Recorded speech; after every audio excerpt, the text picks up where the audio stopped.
G.R.. काढताना Maratha आरक्षणासंदर्भातला G.R.. काढताना दोनही उपमुख्यमंत्री नव्हते असं राऊत म्हणतात. मुख्यमंत्र्यांनी शिंदेना दूर का ठेवलं, मुख्यमंत्र्यांना विचारायला हवं असं देखील खासदार संजय राऊत यांचं म्हणणं आहे. जरांग यांनी माघार घेऊ नये असं काहींना वाटत होतं, मंत्रिमंडळातील काहींना माघार घेऊ नये असं वाटत होतं असं राऊतांचा दावा आहे. आंदोलनाचा राजकीय फायदा घेण्याचा काहींचा प्रयत्न आहे, किंबहुना सरकार अस्थिर करण्याचा काहींचा प्रयत्न होता असं राऊत म्हणतायत. पाहूया. पण दोन्ही उपमुख्यमंत्र्यांना बाजूला ठेवलं, दोन्ही मराठा चेहरे होते.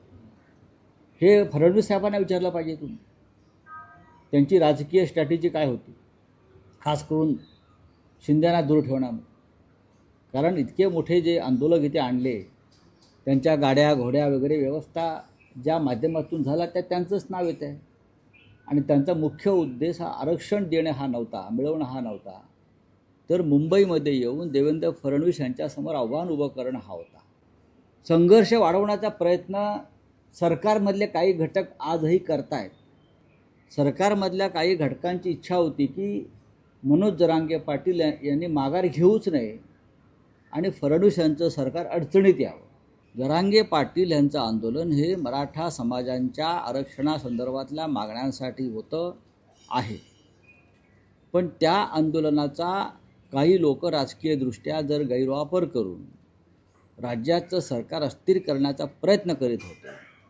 पण देवेंद्र फडणवीस यांनी उच्च न्यायालयाच्या निर्णयानंतर तात्काळ जी पावलं उचलली, त्यानंतर ज्यांना हे सर्व घडवायचं होतं त्यांच्या त्या संपूर्ण योजना बारगळल्या.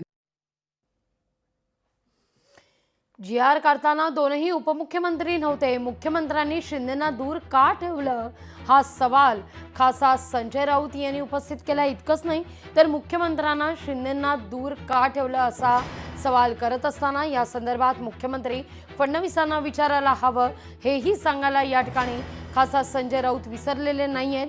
तर काहींना सरकार अस्थिर करण्याचा प्रयत्न होता, हे आंदोलन मागे घेऊ नये असं वाटत होतं असाही राऊतांचा दावा आहे.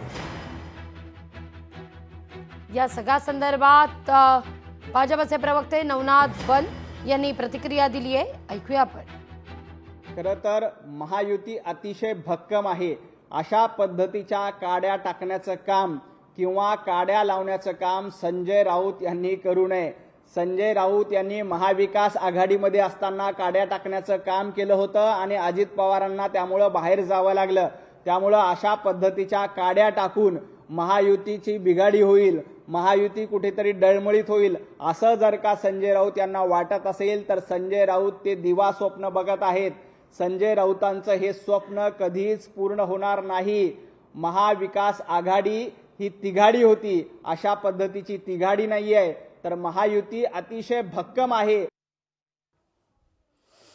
तर महाविकास किंबहुना माफ करा महायुतीत काड्या टाकण्याचं काम कोणीही करू नका.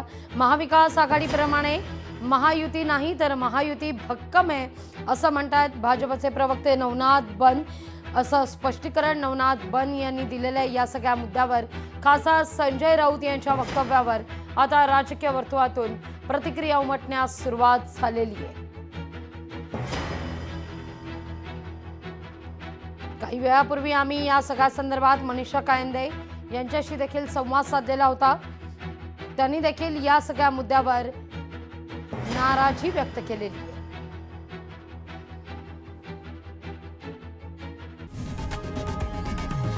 लोकशाही मराठी ऐका, पहा, जागरूक रहा.